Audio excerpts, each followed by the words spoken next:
En Lucas 5, hermanos, verso 17 al 26, vamos a dar lectura.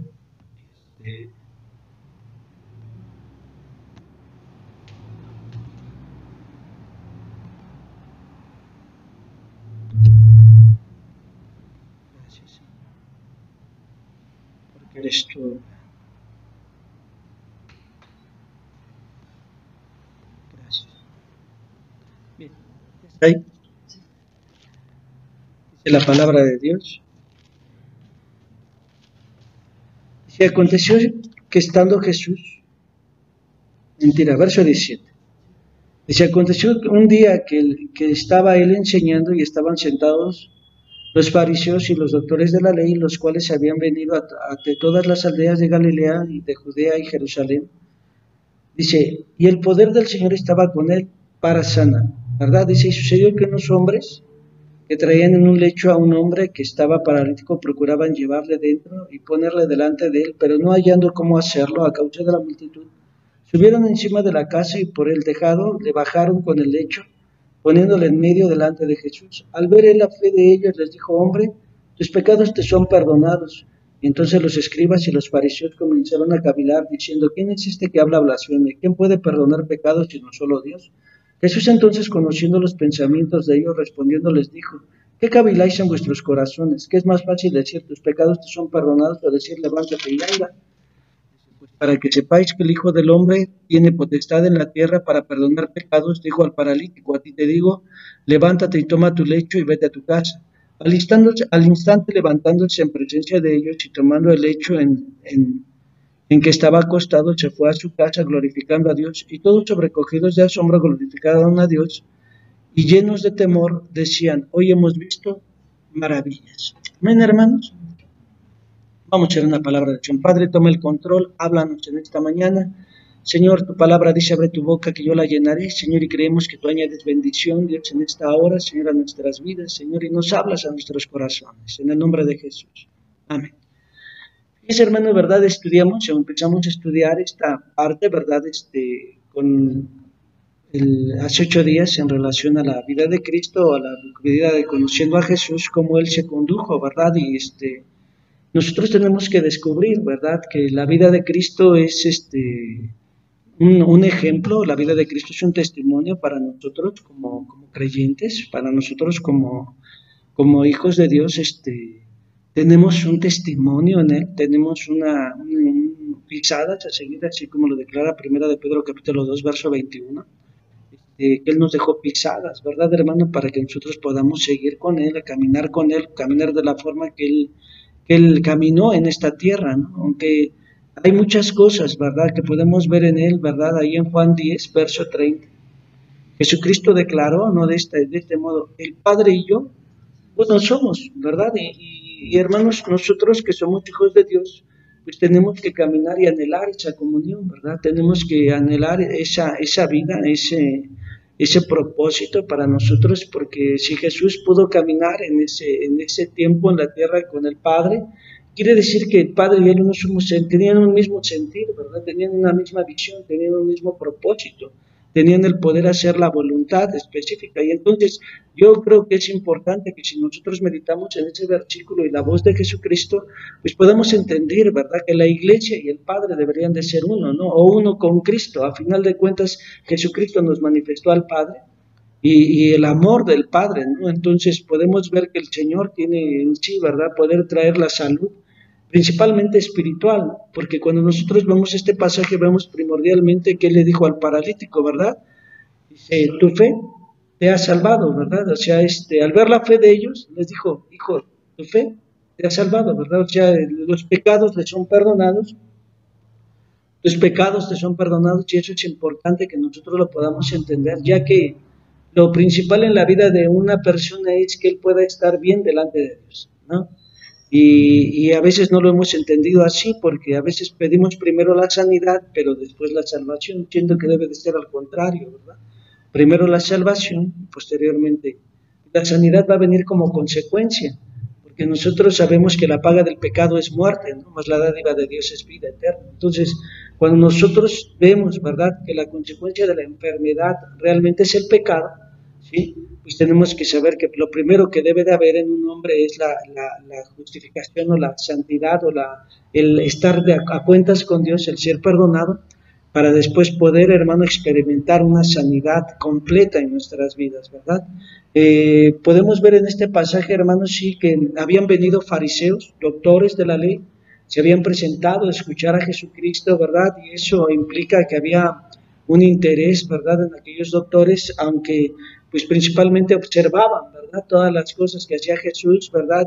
Y es importante que nosotros podamos ver, ¿verdad?, nuestra posición en Cristo, porque Jesucristo, hermano, tenía un respaldo del Espíritu Santo. Dice que el poder de Dios estaba en él para sanar. Sí, hermanos, ahora nosotros tenemos que ver ese mover de Dios, porque Jesucristo, hermano, cuando la iglesia está realmente en un sentir, cuando la iglesia está en un mover, ¿verdad, hermano? Sí, alineado con los propósitos, con los planes de Dios, cuando está realmente haciendo la voluntad de Dios, hermanos, en la iglesia de Jesucristo, hermanos, sí, va a haber un mover espiritual. En Indonesia, hermanos, por ahí de los años 80, ¿verdad? Vino una visitación en una iglesia, parece que era metodista la iglesia, ¿verdad? No tengo bien el dato ahorita, pero era metodista o era presbiteriana la iglesia, o sea, era una iglesia donde pues no entendían o no creían en los dones del Espíritu Santo, y dice que ellos estaban orando por una visitación, hermanos, y llegó el Espíritu Santo así como en el Pentecostés, y se llenó la casa así de un viento recio y empezaron a hablar nuevas lenguas y empezaron, ¿verdad?, a evangelizar toda esa zona, empezaron los niños a predicar la palabra de Dios con respaldo de Dios, hermanos, sí, hubo milagros, se dice, ¿verdad, hermanos?, en la narrativa de ese avivamiento en Indonesia, sí, que incluso caminaron sobre el agua porque no había puentes para atravesar los ríos, y que ellos oraban y, hermanos, pasaban sobre el agua, ¿no? Es algo así, milagroso, ¿no, hermanos? Sí, incluso hay un testimonio donde dicen que pues, los cocodrilos de allá, pues, miden aproximadamente entre 6 a 7 metros, no son las lagartijas que aquí tenemos en los zoológicos realmente, y que, iban cruzando un río, ¿verdad? Y salió un cocodrilo para golpearlos y lo reprendieron en el nombre de Jesús y no pudo hacerles nada al cocodrilo. Entonces, hay cosas, ¿verdad, hermano?, que nosotros a nuestros ojos, pues no podemos entender, pero cuando Dios quiere moverse, hermanos, Él va a moverse, ¿no? Si nosotros vemos, ¿verdad?, todos los reformadores, hermanos, salieron realmente de la tradición y del mover prácticamente romano. En los estudios de la palabra de Dios, Él se manifestó a ellos, y por eso es que ahora nosotros hemos entendido el Evangelio en una manera total y no para señalar, es por eso a lo que vamos, ¿no? Nosotros no estamos para juzgar o para señalar. Si usted se ve la posición de Jesucristo, fue una posición muy, muy espiritual, muy sabia ante todas las cosas. Él nunca hirió, nunca trató de imponer algo, sino simplemente el testimonio y el respaldo de Dios hizo que la humanidad o toda la gente que tenían ahí un entorno pudiera ver, ¿verdad?, el amor de Dios, pudiera conocer la voluntad de Dios. Entonces, es importante que nosotros entendamos esa palabra, el Padre y yo uno somos, ¿verdad? Porque ¿qué se imagina cuando Jesucristo dice eso en Juan 10:30? Yo y el Padre uno somos, ¿no? El Padre y yo uno somos. Entonces, nosotros tenemos que ver, ¿verdad?, que en la iglesia o cada cristiano debería de estar en el sentir del Padre, ¿no? Debería de estar en el sentir de Dios, manifestando la verdad de Cristo, ¿no? A veces, en mi vida personal, yo les podría decir, me siento hasta cierto punto frustrado, porque a veces tengo el testimonio, ¿verdad?, de ir y orar por esas personas que van en silla de ruedas, y a veces como que si mi carne, ¿verdad?, me limita, pero yo estoy seguro, hermano, que hay que crecer y desarrollar porque podemos ver los milagros. Yo creo en los milagros, yo soy un milagro de Dios, y realmente entiendo, ¿verdad?, que Dios tiene el poder para todos aquellos que le buscan de todo su corazón y de toda su alma. Entonces, usted sigue viendo ahí más adelante, ¿verdad?, en Lucas 5, ¿verdad?, dice la escritura ahí, dice, verso 20, dice, y al ver la fe de ellos les dijo, hombre, tus pecados te son perdonados. Entonces los escribas y los fariseos comenzaron a cavilar diciendo, ¿quién es este que habla blasfemia? ¿Quién puede perdonar pecados sino solo Dios, no? Y esa palabra blasfemia, ¿verdad? Nosotros sabemos que aquel que blasfemaba estaba realmente condenado a ser apedreado, ¿verdad? A ser acribillado por las piedras y el pueblo por haber hablado una blasfemia.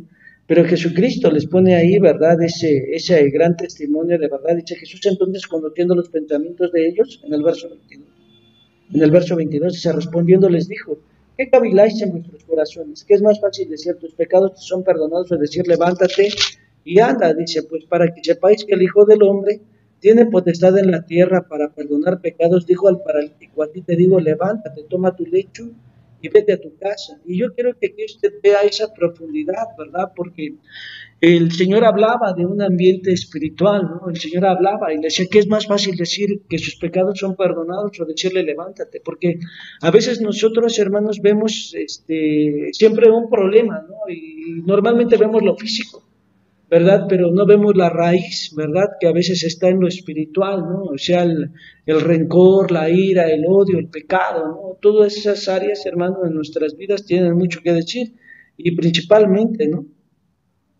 Dice, verso 24, dice, pues para que sepáis que el Hijo del Hombre tiene potestad en la tierra para perdonar pecados, dijo el paralítico, a ti te digo, levántate, toma tu lecho y vete a tu casa, ¿sí?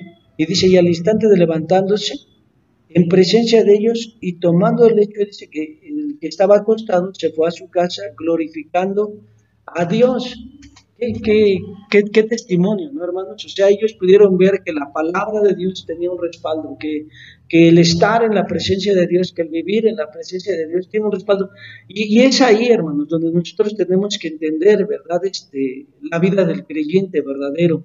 No digo que no sean verdaderos todos los creyentes, sino que a veces hemos adoptado, hermanos, una posición tradicional, una posición religiosa, una posición realmente a veces ya hasta se podría decir hasta cierto punto cultural, porque mi papá es cristiano, yo soy cristiano, pero ¿qué de nuestra relación con Cristo?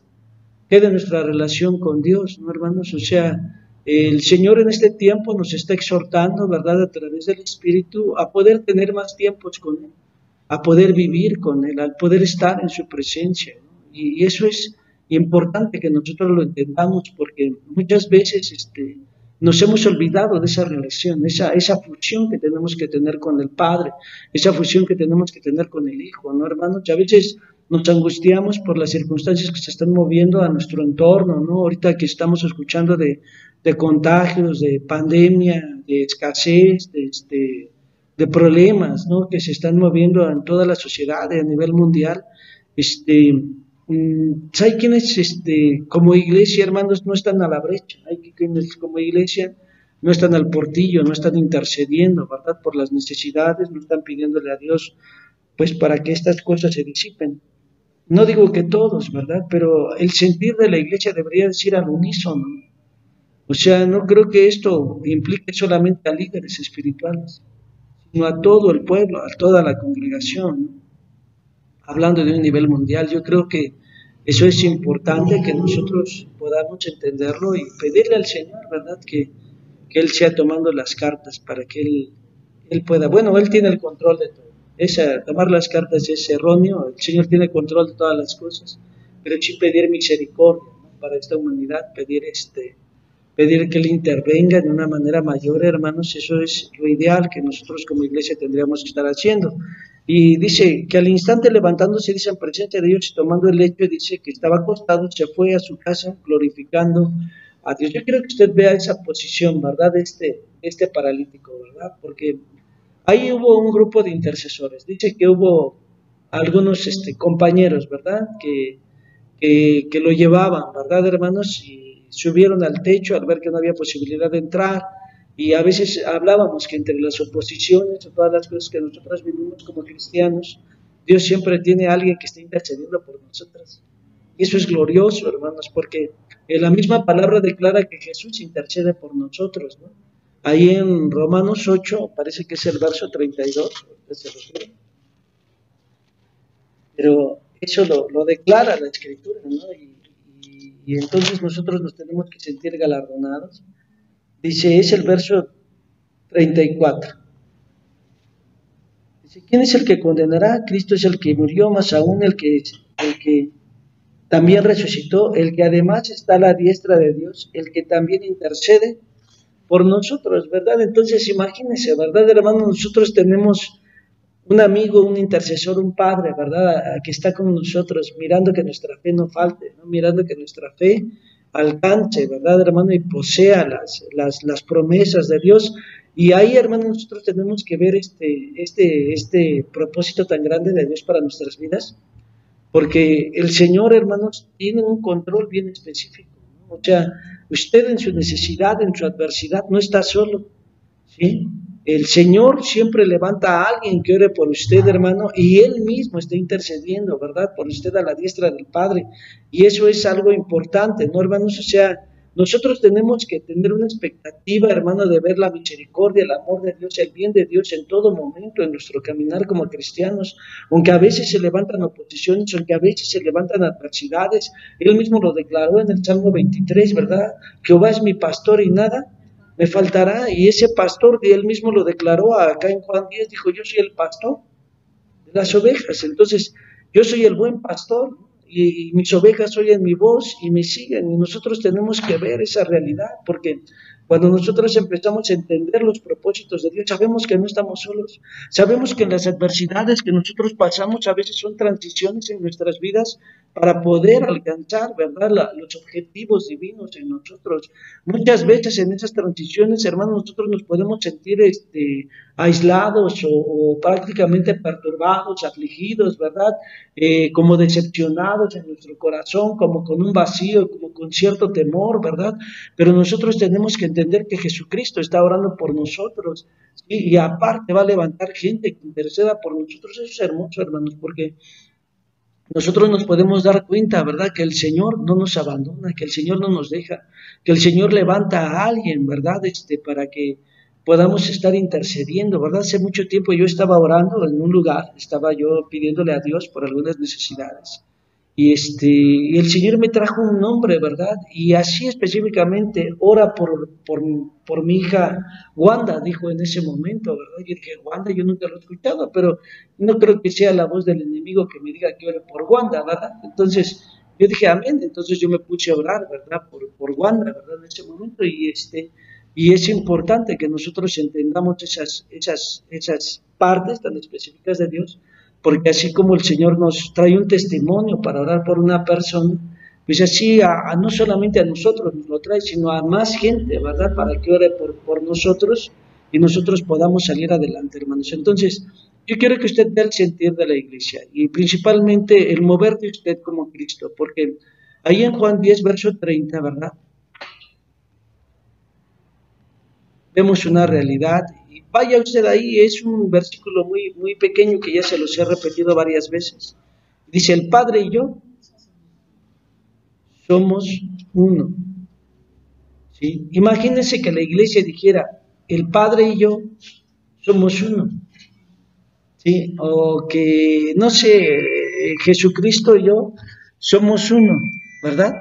Entonces, ese sería un detallito que nosotros tendríamos por ahí, ¿verdad? Importante, que tendríamos que tomar en cuenta y poder ver, ¿verdad?, la voluntad de Dios para nuestras vidas.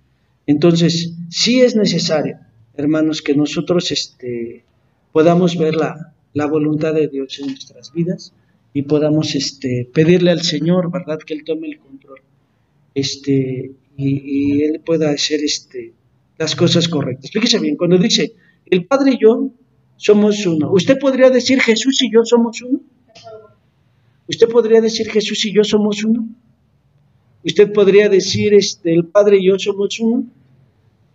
Usted podría decir yo tengo el sentir de Dios en esta situación, o normalmente está usted arrebatado, ¿no? Allí yo creo que es importante pedirle ayuda, ¿no? O sea, ayúdame, Señor, porque pues, la verdad hay cosas, ¿verdad?, que no puedo tomar yo en este momento, no entiendo, ¿no?, pero ayúdame, ¿no?, a poderlas entender, ¿no? Ayúdame a poderlas llevar, porque yo quiero estar en tu sentir, ¿no? Dice, el Padre y yo somos uno. Entonces, usted como iglesia debería decir, Jesús y yo somos uno, ¿no?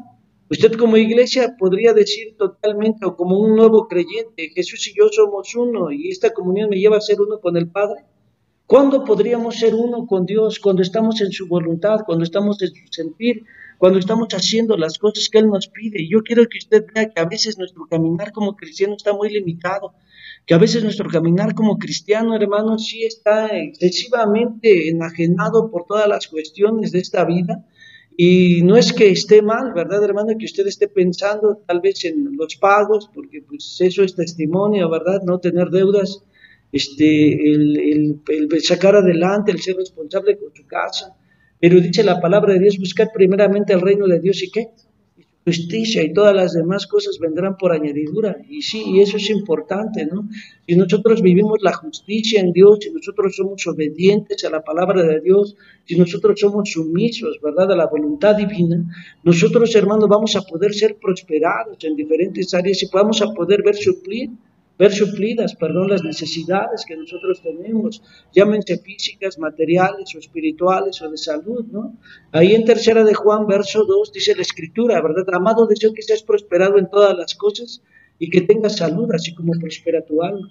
Entonces, nosotros tenemos que ver esa realidad en Cristo. Ahí mismo en Juan 10, en el verso 10, dice, el ladrón no viene sino para hurtar, matar y destruir, pero yo he venido para que tengan vida y vida en abundancia, una vida plena, una vida completa, ¿verdad? Una vida en la que no hay necesidad alguna.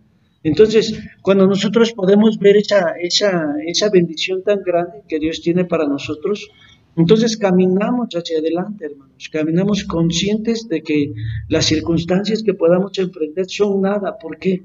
Porque Dios está conmigo, porque Jesucristo está conmigo. Entonces, es importante saber que nosotros como cristianos tenemos mucho que dar en esta tierra. Y yo creo lo principal es tener el sentir de Dios, tener la visión de Dios, tener los propósitos de Dios, ¿verdad? ¿Cuándo será aquel día que digamos Jesús y yo somos uno? ¿Sí? Porque somos cristianos, ¿no? ¿Sí o no? ¿Sí? Fíjense, vamos a cerrar con un texto más. Quiero que usted vaya a Gálatas.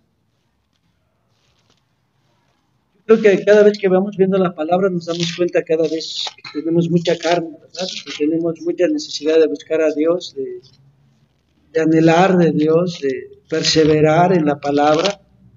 En Gálatas 3, en el verso, vamos desde el verso 26, Gálatas 3, verso 26. Dice la Escritura, pues todos sois hijos de Dios por la fe en Cristo Jesús. Fíjense bien, todos sois hijos de Dios por la fe en Cristo Jesús. Porque todos los que habéis sido bautizados en Cristo, note usted, ¿verdad? De Cristo estáis revestidos. ¿Ya se dieron cuenta que no se ven ustedes? ¿Quién es el que se debe de ver? Cristo. ¿Sí? Cristo, dice ahí. Dice, ya no hay judío ni griego, no hay esclavo ni libre, no hay varón ni mujer, porque todos vosotros sois uno en Cristo Jesús. Y si vosotros sois de Cristo, ciertamente el linaje de Abraham sois y herederos según la promesa. Tome en cuenta el verso 28. Vosotros sois uno en Cristo Jesús. ¿Sí? O sea, y eso es importante. Eso es ser cristiano. Esa es la definición de ser cristiano. ¿Por qué eres cristiano? Soy uno con Cristo. Ay, de verdad. ¿Tienes el sentir? ¿Tienes la voluntad? ¿Tienes el pensamiento? ¿Sí? ¿Tienes las acciones? Pues todavía no. Pues tenemos que caminar, ¿verdad? Comiendo la palabra, viviendo la palabra, meditando la palabra, memorizando la palabra de Dios. Hermanos, para poder decir yo soy uno con Cristo. Yo y Cristo, o bueno, Cristo y yo somos uno. ¿Sí o no?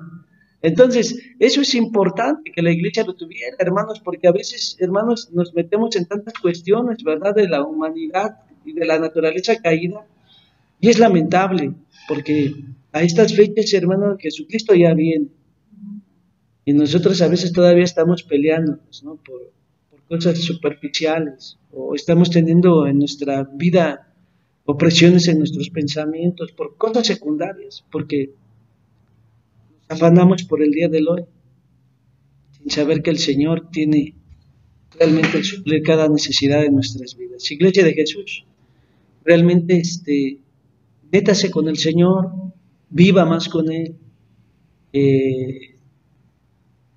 coma la palabra de Dios, sí, ahí sí, ¿verdad? No guarde dieta.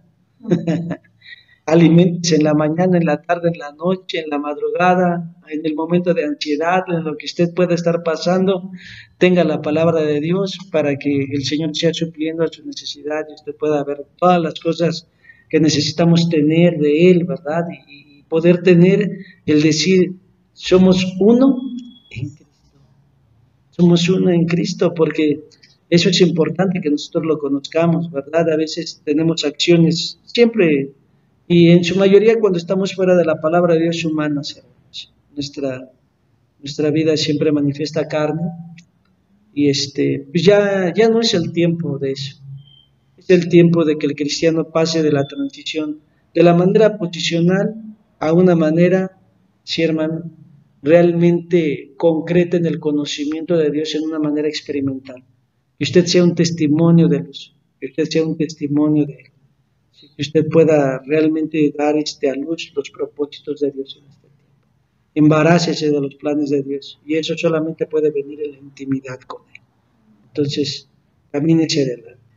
Amén, hermanos. Pues gloria al Señor, ¿verdad? Se nos fue rápido el tiempo ahora, ¿verdad? Gloria a Dios. Vamos a orar, hermanos.